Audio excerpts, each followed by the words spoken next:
Good afternoon, and thank you all for joining us at the Rotary Club of Madison. I'm Anthony Gray, Club President, and I welcome all of you. Please remain standing for our opening patriotic song. Robert Reed will lead us in singing This Land, and Casey Elkins will accompany him on the keyboard.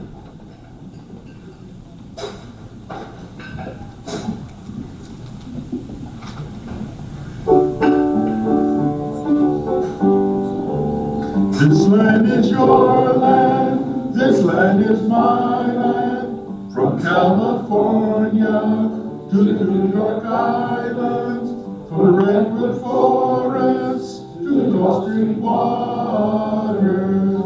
This land was made for you and me. As I was walking a ribbon-up highway, I saw above me an endless skyway. I saw below me a golden valley. This land was made for you and me. This land is your land, this land is my land, from California to the New York Islands, from the redwood forest to the Gulf Stream waters. This land was made for you and me. Thank you very much.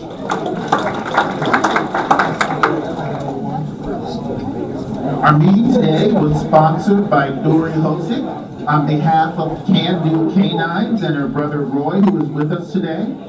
Dory, would you please stand?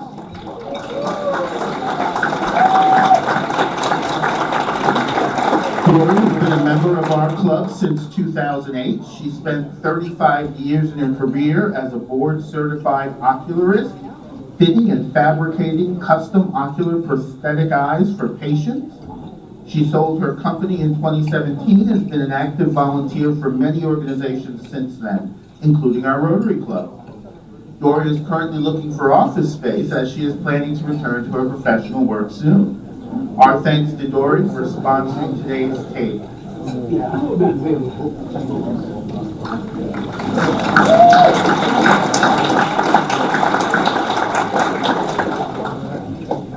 Please welcome past President Rob Stroud to the podium as he introduces today's guests.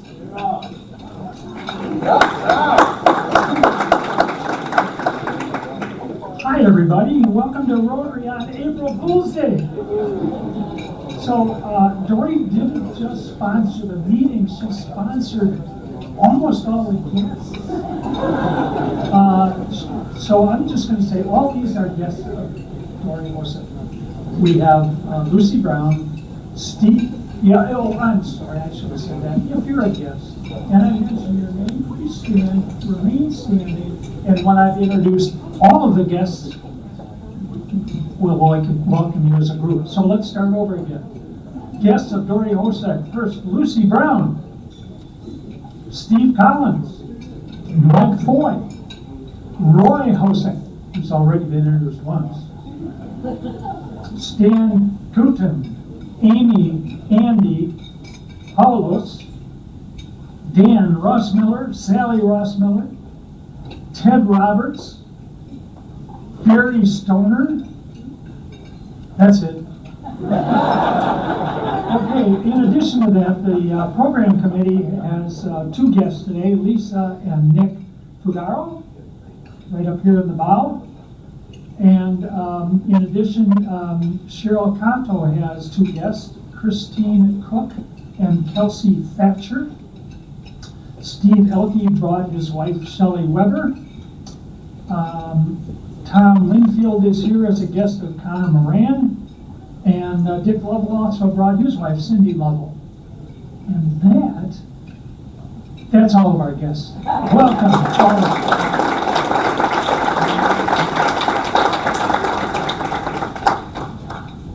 Thank you, Rob. Laura Peck is our club's bylaw advisor, and she will come up to the podium and have a brief announcement for us. Laura, welcome to the podium. Hello. Yes, so our club of directors is recommending that the makeup of our director and officer nominating committees will be updated. At your tables, there should be a copy of the section of our club's bylaws which show the suggested addition of the president-elect nominee to serve on these two committees. So back in 2022, our club created this new position, president-elect nominee. Now our club is updating the bylaws because they feel that it'd be important for the president-elect nominee, who is a member that will eventually become club president, that person should be participating in the work of these two committees to choose the next leadership level.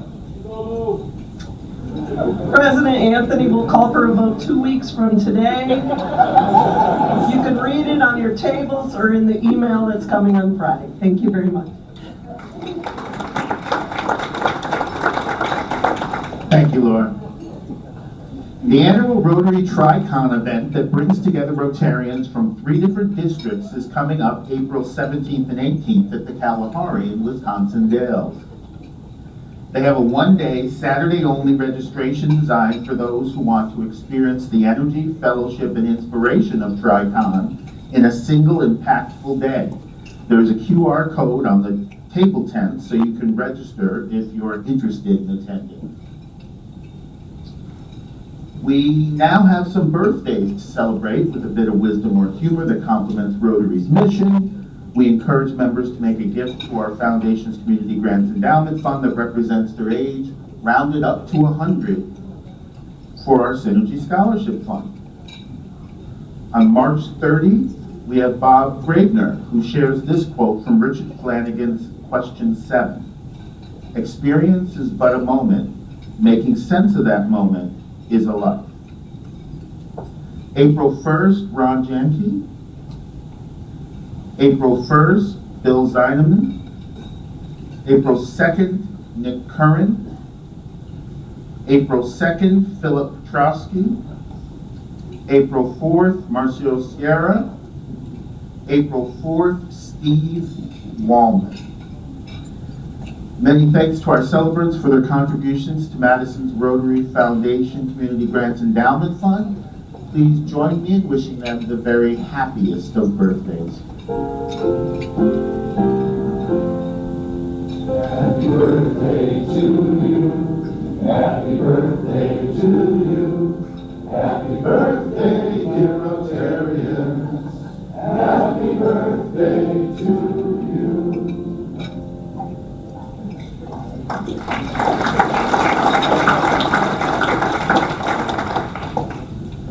Our speaker today is Sheila Ross, who has worked in development at Can Do Canines for 5 years and now serves as the development director. After working for many years at the Orono Foundation for Education and Opportunity International, she found the perfect cross-section of her personal passion for dogs and philanthropy at Can Do Canines. Can Do Canines is located in New Hope, Minnesota, and founded in 1989. They provide assistance dogs for people with disabilities free of charge. Today, Sheila will share their organization's mission and how the incredible skills a dog can be trained to perform are helping improve the lives of their human partners. We look forward to your presentation, Sheila. And to say thank you, we've made a contribution in your name to the Rotary International Polio Plus Fund. I also want to mention that as time permits, there'll be Q&A after the presentation, but please wait for the microphone before speaking. If anyone has a cell phone, now would be the time to switch to vibrate. Sheila, welcome.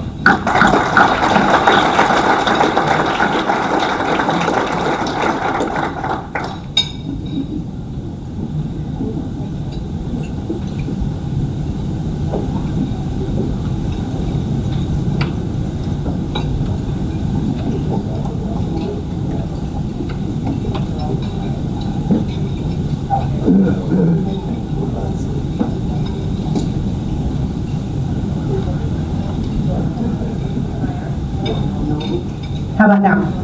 Okay. Sorry. Good afternoon, everybody. I'm Sheila. I'm Sheila Ross, and as my host just mentioned, I'm the development director at Can Do Canines. I'm also joined with a really cute prop. Her name is Fenna. So she's doing exactly what she's supposed to do, which is nothing. So Fenna is a mobility assist dog in training. She has been in training for about 2.5 years. She's trained in prison. She's gone to college. And now she's ready to go home with her person in May or June. But I'm going to try to get her to sit on her mat. Fenna, mat. Mat. Oh, down. Fenna, down. Good. Okay, so we hope she does what she's supposed to do. And of course, I'm the one that has the kibble in the pocket, so she listens a little bit better that way. Anyway, I'm going to tell you a little bit about our mission. Can Do Canines transforms people's lives by creating mutually beneficial partnerships with specially trained dogs. That third line is bolded very purposefully, because while we really care about the humans we serve, we also really care that our dogs live a fulfilling life. And we're very much consider both in creating these partnerships. So we were established in 1989, so we are celebrating our 37th anniversary. We have certified more than 900 assistance dog teams since we were founded, 50 teams alone in 2025. So when I talk about a team, I mean a human and a dog. And we have a significant milestone coming up in 2 months, and we are going to be certifying our 1,000th team. Yeah, thank you. That is worthy of applause. So we are a nonprofit. We're based in Minnesota, but we provide dogs both in Minnesota and Wisconsin.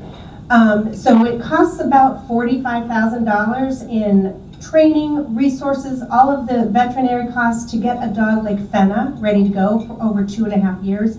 But we provide all of our dogs free of charge.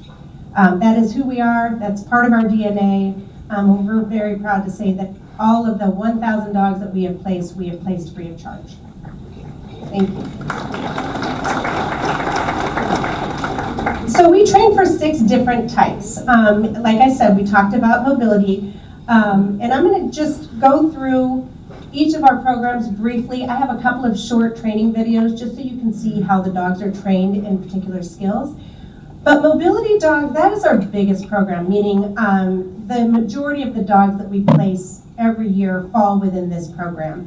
There's such a wide spectrum of need. It could be somebody who has MS or Parkinson's. It might be somebody who's reliant on a cane, a walker, a wheelchair.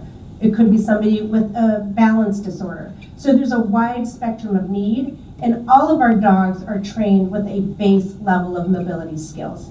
So I would say about 75% of the dogs that we place every year fall within this program. So they are trained to do things like retrieve items that get dropped on the floor, turning on lights, retrieving items, closing doors, opening doors, tugging baskets.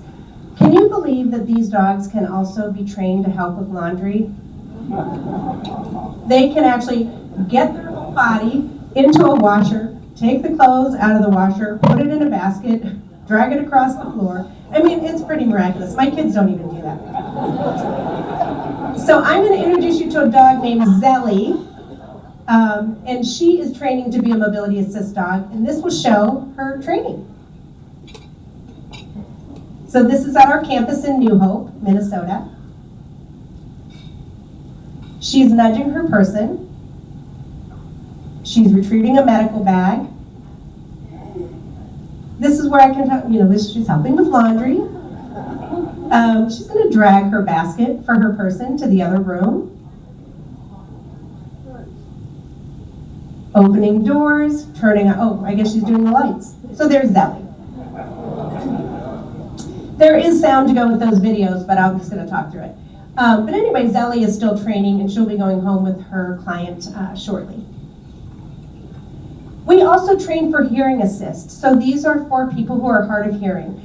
It allows a person to feel comfortable being in their home alone. The dog is trained to alert to a sound and then bring their person to the source of the sound.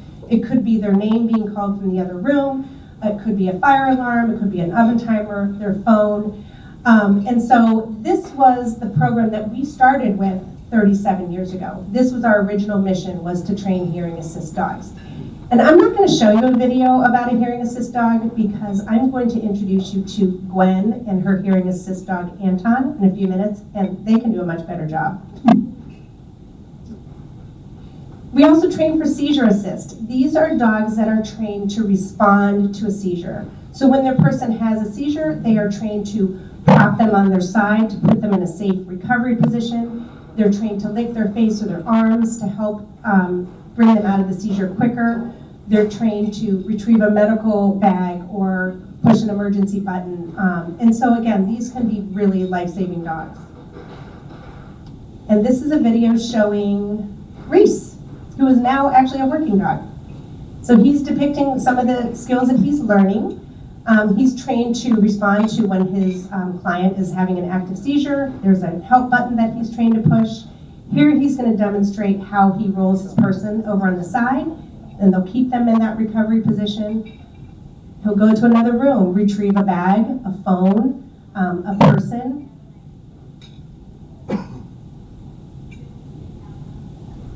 And here he's retrieving a water bottle. They can get juice out of the fridge. You know, they're trained to do all the kind of things that will help somebody recover from their seizure quicker. We do not train dogs to alert to seizures. Everybody's seizures are instigated by different things. We have found, though, that most of the time, once our dogs are placed with their client, they learn those subtle nuances and will learn that in time. It's just not something we can train for ahead of time. We also train for type 1 diabetes. So in specific, a condition called hypoglycemic unawareness. So people with type 1 diabetes, especially if they've been living with it for a long time, their body doesn't always detect that low blood sugar. And our dogs are trained to respond to a change in their breath.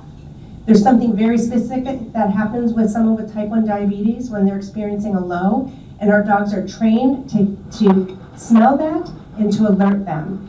They are what we call naughty. Sometimes the dogs that we look for this particular program, they need to show that they have an independent mind.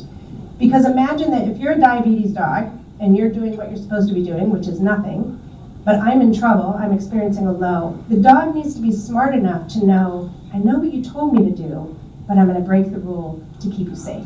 So we always look for a little bit of a naughty streak or a dog that has what we call willful disobedience. Clearly, Betta is not in that realm.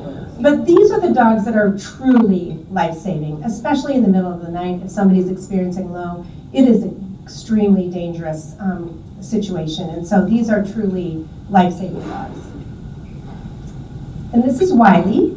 Wiley is training. I wish you could see how small she is. She's just a teeny tiny little doe.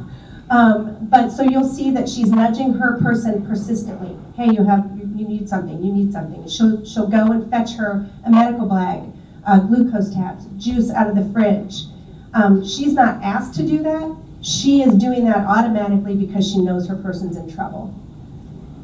So even though she's a tiny, tiny little dog, yeah, she closes the fridge too. Again, she does things my own kids never learned how to do, so Wiley is actually in her final couple of weeks of training. She'll be going home with her person, I think, in April, maybe sad when she leaves. And then we train for childhood autism. So I think most of us probably know somebody or a family who has a child with autism. It can be an extremely difficult situation, especially for children to be in public spaces. They get very overwhelmed. These dogs are trained to be a steady anchor. So typically our autism dogs are a little bit bigger because they need to be strong. They have a unique tethering system, so they are tethered to their child, but then the parent is also part of that tethering system. So imagine if a child is getting overwhelmed in a public setting, they might try to elope or bolt because they get overwhelmed. those dogs are trained to anchor in place, to lay down, and they're generally heavier and stronger, and so to allow the parent to get control of the situation. But the thing that's so magical about autism dogs is that they actually become a really powerful social bridge for children. It becomes much easier for young children to interact with people when you're talking through a dog, about a dog. And so some of those like social skills, some of the softer skills are what really we found help the children as much as anything. And then also just being able to go out in public with a family, being able to go to dinner for the first time. We had a child with autism, or an autism client team, speak at our gala with 450 people 2 years ago. A little boy named Liam, or not Liam, Ian. They have not been able to go to dinner as a family. Their family came to our gala. You would have never known they were there. And that's because of his dog named Dewey. So it really impacts the entire family system. And so this is our program that is in the most demand.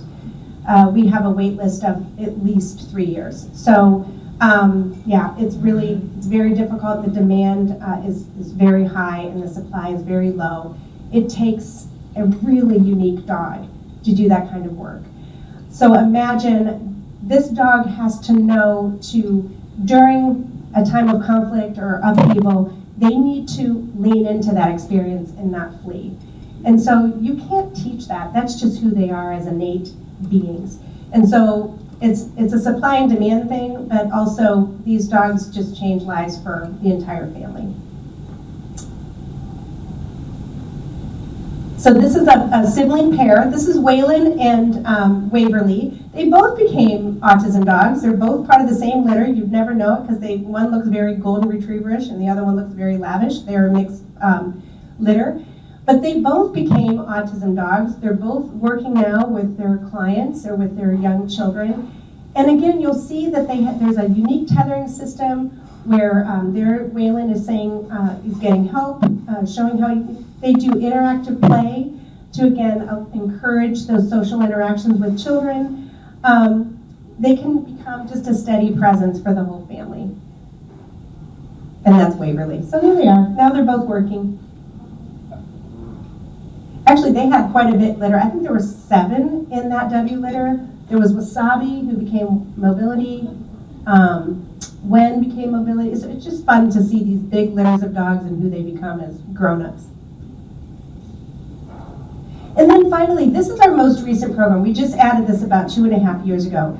These are dogs that work primarily in hospitals, children's hospitals, although we have placed facility dogs in courthouses to help with witness testimony. We have one working in a school system here in Wisconsin. We actually just placed a facility dog at Edgewood University. I'm not sure if any of you are familiar, right? It's in your backyard. I figured you were. We just placed a dog named Irie, who's actually working with child life students, those students who are learning to be child life specialists. Irie is there to train them on how to work with dogs in a clinical setting. So that's the first time we've placed one at any university, so we're really proud of her. She's a hometown hero for all of you. This is a picture of Riggs, who works at Minnesota Children's. Again, this shows the unique tethering system that our facility dogs have, especially in a hospital setting. These dogs in a hospital setting are trained to do triad walking to encourage kids to get up and moving after procedure. They're trained to do medical play with kids when kids are nervous about getting a shot or an injection or a stethoscope, all those things that are so scary and stressful for children. So they become a real therapeutic partner in the recovery and in post-procedures. And so this is Riggs. We have 6 dogs now working in children's hospitals in Minnesota, including the Mayo Clinic.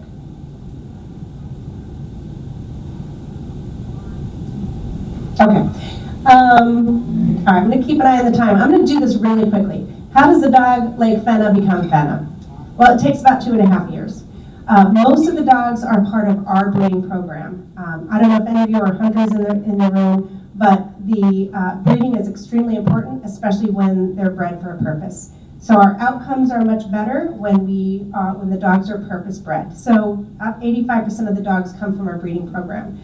So they're born in our whelping center, then they go on to prison. I said that, yes, they go to prison. And I'm gonna talk a little bit about our prison program in a minute, but they have 2 different prison experiences. They initially go to a weaning prison when they're baby puppies from 5 to 10 weeks. This allows the whole litter to go to prison together, have a very gentle wean from their mama, and then the mom leaves during the 3rd week, and then the puppies continue to stay for another 3 weeks and just work on crate training, potty training, some of those real basic skills. Then for the next 2 years of their lives, our dogs are trained with volunteers. So people like you and me who commit to going to classes twice a month, who partner with us, and they are trained to train the dogs the way we are, or the way our professionals are. And so part of that volunteer network, or that 2 year of training, actually involves about 250 inmate handlers across 9 different prisons. And, but it also includes college students. We have a college program at the University of Wisconsin River Falls and the University of Minnesota. So many of our dogs will go from training in prison to going to college. So they have a pretty fun life. Then when they're about 2.5 years old, which is where Fenna is right now, they come back to our main campus in New Hope, and that's when we choose their career. So we don't figure out who they're going to be when they grow up until they're pretty mature. So what they do is our professional trainers just spend about a month observing the dogs, working with them every day, reading all of the host notes. What does Fenna like to do? What is Fenna drawn to do? What kind of living environments has Fenna thrived in? They don't want to choose a client who lives in an apartment building if Fenna has never lived in a shared wall experience. So they want to have proven success of certain living environments before they place her. So the way the match happens is they figure out the dog first. What is the dog going to need to thrive? And then they find the client that fits that profile. So her client is a mobility client, is a person with mobility issues, and she'll be going home with her in May. But they made that decision based on Fenna because they want to make sure that it's a mutually beneficial partner for the human, but also for her.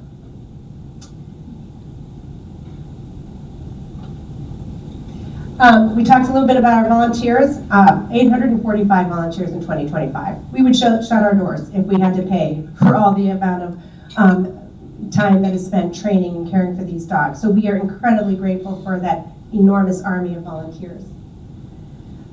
We talked a little bit about our prison program, but that is true. We have 9 different prisons in Minnesota and Wisconsin. Our dogs go to prison for 6 to 9 months. They live in a cell with 2 specially selected inmate handlers. So you can imagine a very small prison cell, now crowded with a pretty large dog, their kennel, and all their stuff. We have professional trainers going into every prison every week, so that our handlers are constantly learning and mastering these skills and how they train our dogs. Our dogs will be in prison for 8 months. They will come out with 55 solid commands. We even have handlers that have been a part of the prison for many years, that they end up doing classes, outside of the weekly classes that we conduct. So it's a real opportunity for mentorship, for modeling, learning good life skills, learning communication. It is life-changing, not just for the dogs, but for the handlers that work with them. Fenna here actually trained at Waseca Prison, which is our only women's prison at this point, but she had her training stay at Waseca. And like I said, we have, in 2025, we have 253 inmate handlers. So I'm going to show you a video. So that's just a map of where our prisons are. I think we have 4 in Wisconsin. Okay, this is a brief video about our prison program. Can Do Canines has partnered with 7 different prisons, and the puppies come and stay for 1 full year, and the inmates are in charge of raising and training those dogs to be service dogs. Yes, good boy. Yes. The best part is that they can really put that focus and energy into the dog 24/7. So the beauty of that is the dogs can just move through the training program that much faster and have more stimulation, and they get lots more belly rubs, lots more cuddle times. We have one inmate handler in particular, Marc, that is an extremely patient and caring dog handler that worked in the program and trained dogs for us. And one of those dogs was Liam. Liam! Come! Yes, good boy! Good job! Our inmate handlers, what they're working towards with these dogs is that they want to get them to graduation. Graduation is all about our volunteers being able to walk up on stage and hand that leash over of the dog they've been raising and hand it over to the client to signify that, the dog's moved on and is now working with their client. And because Marc wasn't able to be there to do that for the ceremony, he ended up writing a letter for Liam for his graduation. Liam, my dear friend. Wow, look at you, partner. The day we always talked about has finally come. You made it. I could not be more proud of you.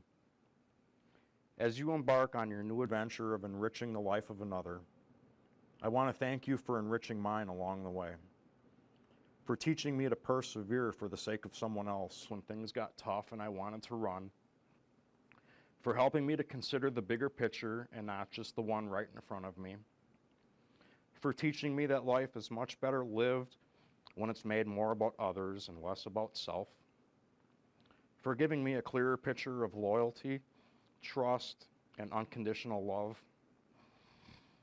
for showing me that I have value, that I have something to contribute, and that I am capable for caring for another living being, for never holding a grudge when I made a mistake or wouldn't put peanut butter in your Kong.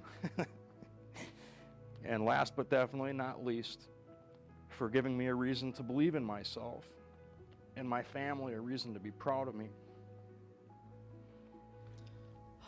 It's absolutely incredible to be part of the prison programs.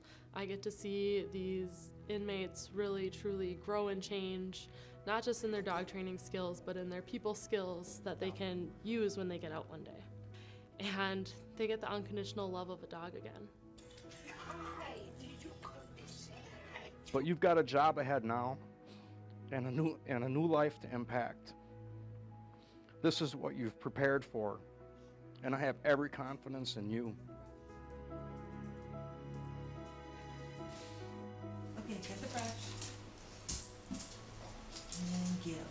I have no doubt you'll never work a day in your life, as I know you're going to really love your job.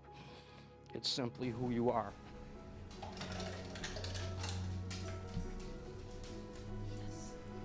Thank you, sweetheart. Go close it. It's been such a joy to be a part of your journey.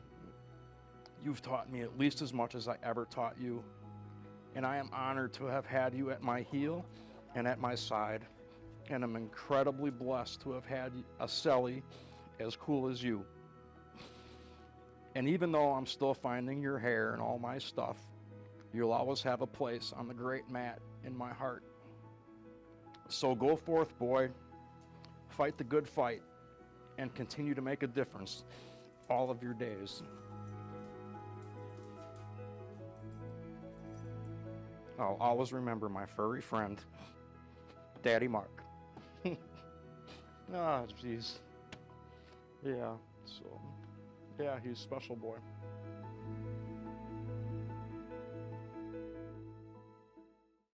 Yeah, that's not really fair to have to speak after that. I've seen it 100 times and I still get choked up. You ever want to see a grown man tattooed from head to toe cry? Go to prison and talk to them about their dog. It's, I've seen it firsthand, the impact that it has on the men and women, and we wouldn't be who we are without them. So, and I want to introduce you to someone who's going to speak a little bit about not only her partnership with her hearing assist dog Anton, but her experience of meeting the handler that actually trained her dog. So while Gwen and Anton come up, I'm going to tell you a little bit about Anton's training journey Anton is a yellow lab. He's part of our breeding program. He actually trained at 2 prisons, both in Wisconsin, Jackson Correctional Institution in Stanley. He also went to college at River Falls, so he's a Wisconsin boy. And he became Gwen's hearing assist dog about 2 years ago. She's going to share her story. I'm going to walk. Anton. Sit. Down. Stay. Yeah, I cry every time I see that video. And I have the opportunity to share a story that is unique, I believe, in the sense that I actually got a chance to go into the Jackson prison as part of a tour and meet Anton's handler, Pete. And I will say that opportunity was life-changing for me and for Pete as well, in the sense that, as you saw in the video, they don't get a chance to see that connection that I have with my teammate, Anton. They do all of this incredible work for getting him ready to be matched with their team member, and they do it from a sense of purpose because they want to make a difference. They want to make an impact in somebody's life. And that selfishness and that just that willingness to spend that time, and they do it not knowing what that's going to look like. But we had a chance to go in and meet Pete. And I'll have to say, it was so precious because if you've seen the dogs today, you'll see that they have a very strong connection with their partner. Anton spends a lot of time just looking at me because he's working and he's scanning the room trying to hear the sounds that I might not hear. And so he's working. But when we walked into that prison and he heard Pete's voice in the room, he looked up and he recognized and immediately looked at him for confirmation that he was in the room. Usually, Anton's always working, so I don't release him. I don't let people necessarily engage with him because that's distracting him from his work. Well, when Pete was in the room, I released Anton, and he went running to him and sat down by him and gave him a lot of love. So it's just this amazing program that you can think about. Not only have I had the chance to be partnered with Anton, and I'll talk next about the things that Anton does for me and how that's made an impact in my life, my husband's life, in the sense of giving me a sense of confidence and security when he's not around to help me with the sounds I can't hear. But also just to know that he made a difference in the life of Pete and all of those handlers. I'm going to say one thing more about that experience, and then I'll move on and talk a little bit more about how Anton helps me. I was an educator, an elementary school teacher for over 20 years. And Anton actually did come into my classroom for my final year to be a part of his first grade classroom. That's a whole nother story, and I don't think I have enough time to explain that experience to you. But one of the things that I was able to do with my students and with the community as a whole is talk a lot about, we all have things that we carry that are heavy in our hearts and struggles that we have. You look at me, you probably don't know that I have significant hearing loss in both of my ears. You don't know the things that I'm navigating on a daily basis. You don't know. And everyone has those things that they're carrying that are heavy and they're trying to navigate through. So I taught my kids that you can make a difference. Those little acts of kindness that you can do for someone is huge. And so our motto was, are you being a helper today, like Anton? Well, when I met Pete, and he was talking to me, it was this total, I don't even know the word, this full circle moment, or this ability to connect with somebody. But he said to me, he's like, Gwen, the one thing that I wanted to share with the world in doing this work and having this purpose of raising these dogs and giving back is I want people to know how important it is to be kind. Those little acts of kindness, all the things that he did to get Anton ready for me was so important to him. Even though he wasn't part of the community outside of those prison walls, he wanted to make a difference. And so what a full circle moment to know that I have been teaching my kids about being kind every day. And Anton's handler wanted the world to know how important it was to be kind every day. Sheila mentioned earlier that dogs, Anton, show me.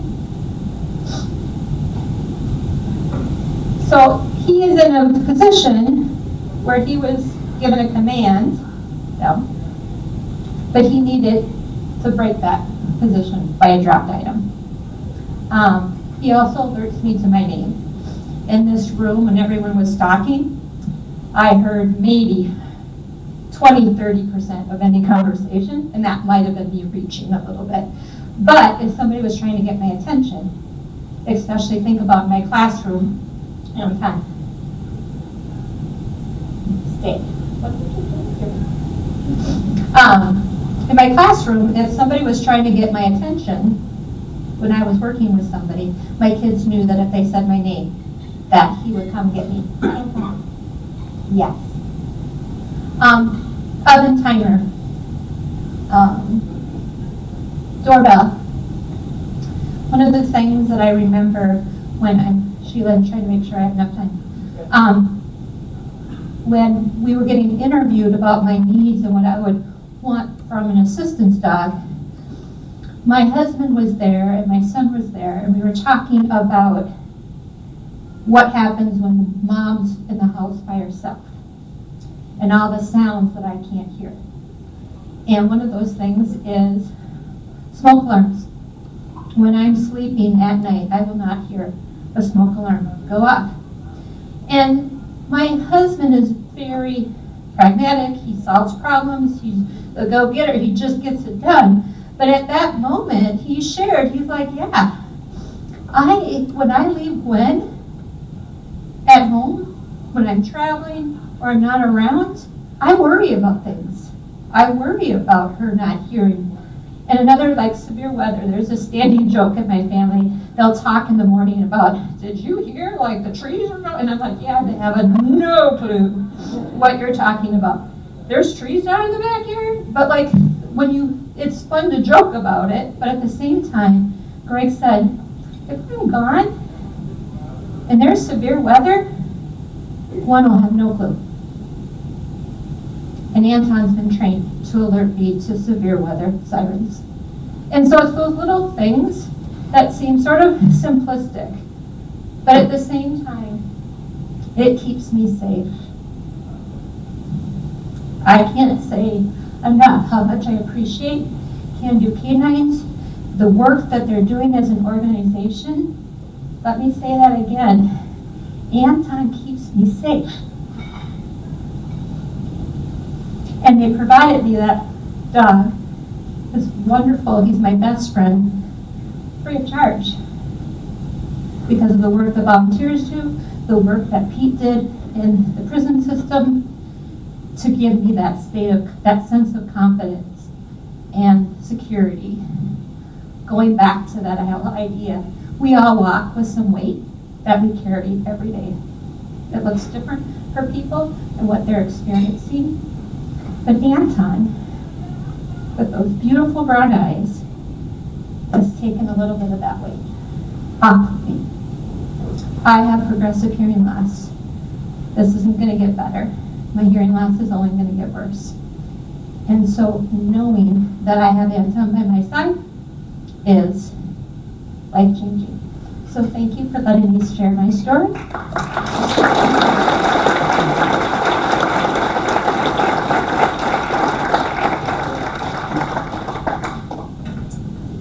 Oh, are we going backwards?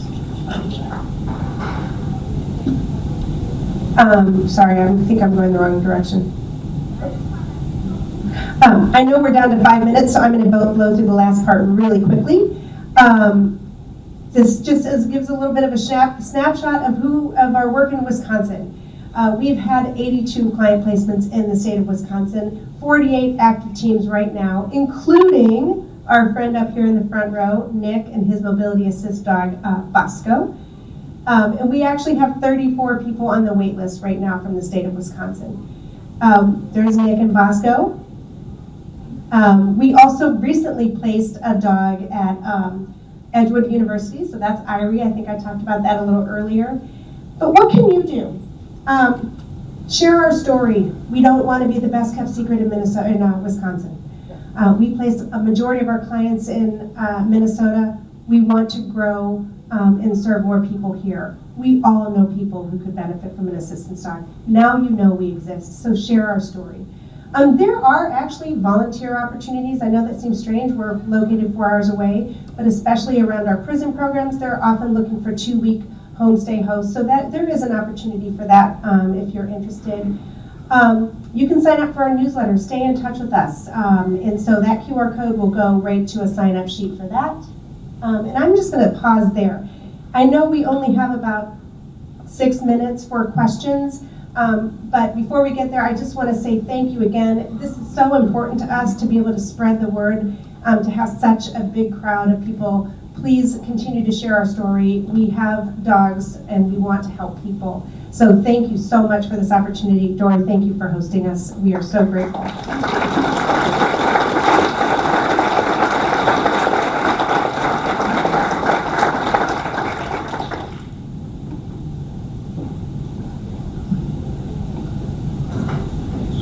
Great presentation. Can you talk a little bit more about dog breeds? I mean, it looks like many of the dogs are similar, but are there certain breeds within your program that just kind of rise to the top?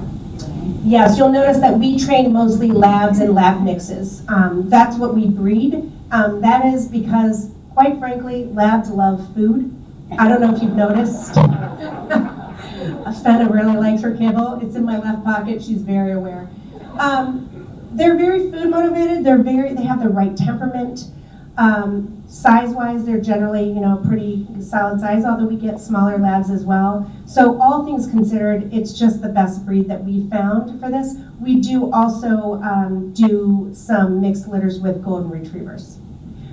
We do train standard poodles. We don't breed them, but we do train them. We have reputable breeders around the country who donate poodles to us. We do have clients who have allergies, so we do occasionally have standard poodles. You also might notice that we have a Can Do Canine also in the front row. Dory's brother Roy has Wrigley, who is a hearing assist dog. She's not a lab. She's actually a Boykin Terrier. So this was actually Roy's personal dog that he had been training that we accepted as an owner-provided dog. So we also do occasionally, it's not very often. Wrigley was pretty special. And so you'll notice that she's got a tiny little cape and she's just a little dog. But a dog of any size can be trained for hearing alert. They can be any size. So good question. Yeah, I'm Larry Hans. I just want clarification on the cost of $48,000 or whatever per each successful dog placement. Does that include all the volunteer time that the prison and the individuals put in at $20 an hour, or is? No, actually, it's actually real costs and then the cost of the professionals that are on our staff for the training that they do. So that doesn't factor in, volunteer hours. So, for example, we have 294 dogs in the training pipeline at any given time. Our budget for food alone is almost $100,000 a year. So you have 294 dogs, you have kibble that's roughly $45 a month per dog, you've got vet costs, preventatives, transport costs to and from prison, to and from college, training costs, breeding program. So those are actually real costs. Sorry. Hi, Loretta Himmelspach. Do all your dogs graduate? And if some don't, where do they go? Great question. So about 75% of the dogs that we train from puppyhood make it all the way through. So what happens to the other 25%? Wah, wah. They get what we call career changed. A diplomatic way of saying, it's not meant for you. That's okay. Sometimes dogs are career changed for a medical issue. It might be something simple like a thyroid problem or allergies. They might be pretty insignificant in the grand scheme of things for those of us who can do that. But we would never place a dog with any medical issue with a client. We don't want to provide any added burden. So even a dog with allergies might become career changed. Sometimes it's temperament, and so usually they're adopted by the person who raised them. But we do have a career change application if you want to adopt a career change dog. If it gives you any indication, I've been on the career change list since June, so I get no influence. So those dogs are swept up pretty quickly. Yeah. Thank you for doing such wonderful work. So you have all these great dog names. Who comes up with these great dog names? Well, we have a program called Name a Puppy. So for donors of a certain level, if you want to donate and name a puppy and follow their journey, there's that. I didn't plant him, I swear. We actually have litter sponsors too. We have, I think, 8 different litter sponsors, and then whether it's a foundation or a company, they'll sponsor the whole litter, they name all the puppies, and then they follow their journeys through their 3 years.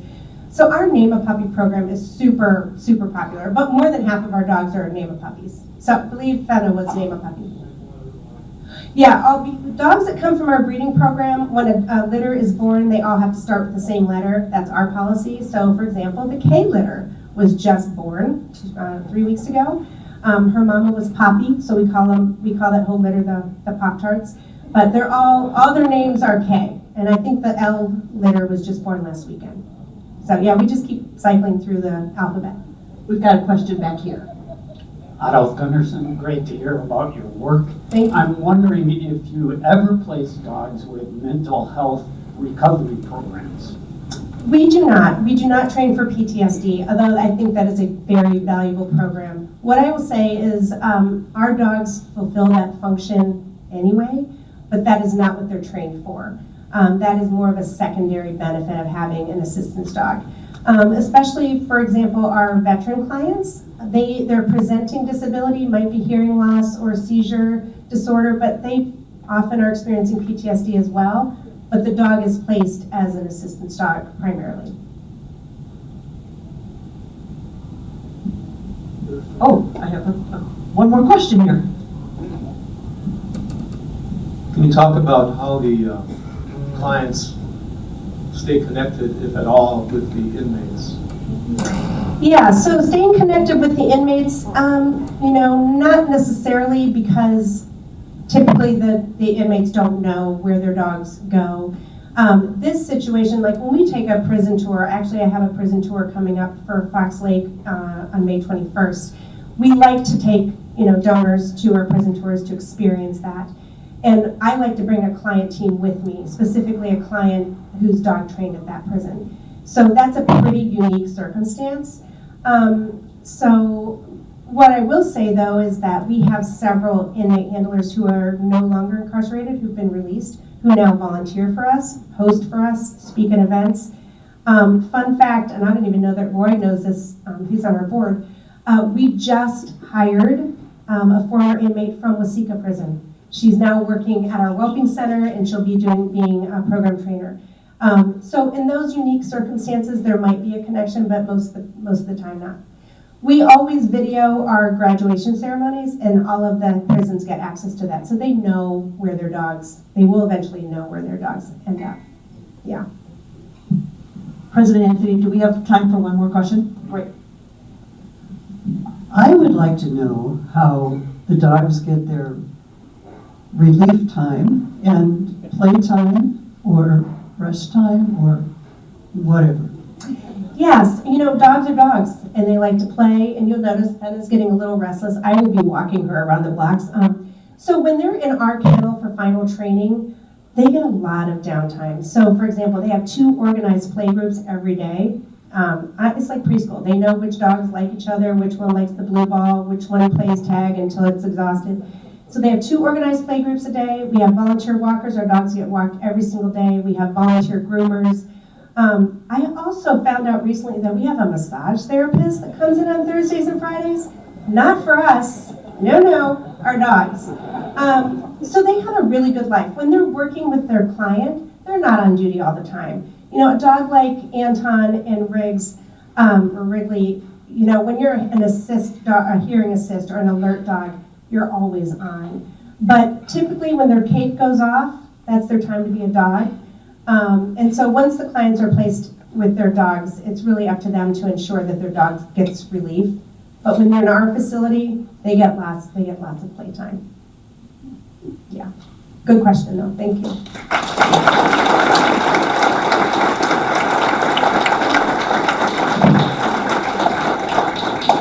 I was just going to mention there's a group of us that we're going to go to that little area, the pool area. If there's anybody that wants to continue asking questions, because we have Roy and Wrigley, we have Nick and Bosco, Gwen and Anton, I have Fenna, so please come and join us. Thank you again. Thank you so much for speaking with us and sharing these fabulous animals with us as well. We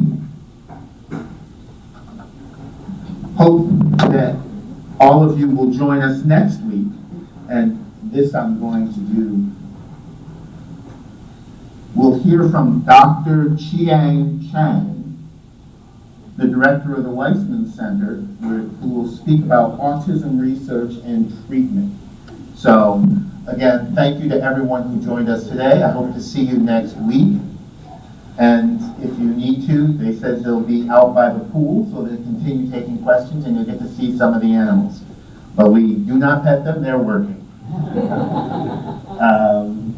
Without any other items for the good of the body, we are adjourned.